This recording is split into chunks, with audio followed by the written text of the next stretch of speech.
See, I did that. My parents went because Guys of that. with mullets, no less. Probably because of that. Because all the little punk kids, the gang kids in the suburbs had Raiders coats. My mom won't let me have one. So she's like, good choice. She's like, you can have. She gave me a catalog, and I could pick any team. She's like, you want a Lions coat? I'm like, no. Did you pick it out of East Bay? No, I think it was on Spiegel. Do you remember the Spiegel catalog? I do not. I do. Yeah. I remember that. Do you remember how there used to be starter jackets that were long? That's where my story is going. Every once in a while, there'd be some asshole that had like a 49ers jacket that went down to like his ankles. That's where my story is. That's and where it was like designed that way. It wasn't like he had an oversized coat. It was purposely meant to look like a robe or something. That's exactly where my story is going. So, so I didn't. I'm like, and it was. I don't remember what year it was. It was like 93. So the Chargers were doing well. Like they ended up going to the Super Bowl, the next Super Bowl. So I'm like, Chargers, that'd be cool. No one else has that.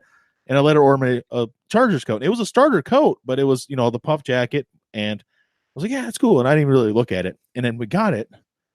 And it showed up. And it's like, I'm thinking it's going to be blue with some yellow. And it was like yellow with some blue.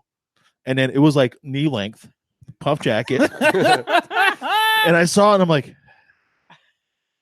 she's like, well, it's not, it wasn't quite cold yet. Like she ordered it off season. So it got there just before winter started. So I didn't have a chance to wear it.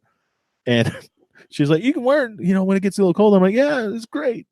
So and I was like, there's no way I'm wearing that coat. So I went to school a couple of times. I had my older coat and I kept wearing that. And then it started to get cold out. And she's like, you can wear this coat. And I was like, there's been a lot of coat thefts at school. People's coats getting stolen. And I swear there's a kid right by my locker and he had a coat just like mine and it got stolen. And I don't want that to happen to this coat. So my mom returned it. 90s fashion. It was terrible. I felt so bad. Hysterical. Like for people. It was ugly. It was so ugly. You had like triple fat goose was the other coat that everybody you had to have a triple fat goose. Remember it came with a rape whistle in case you got jumped. You try to blow the whistle as the guys are beating the fuck out of you. That's great. Yeah, that's right. I forgot about the rape whistle. Someone here. Oh, hand clock. What's up? My dad returned my cat. I yelled like someone here.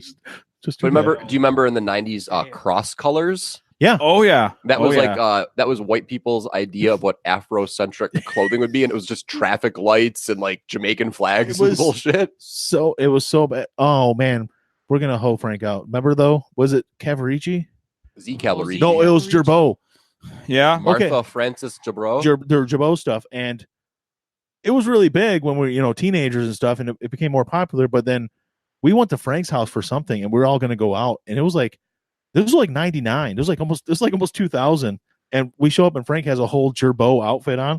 I'm thinking he had to have gotten that at Crowley's, I'm guessing. Yeah, that's not even cool enough to be retro. That's like too soon. It was like it wasn't like a couple years, it was like 4 or 5 years since it had kind of gone out, maybe more.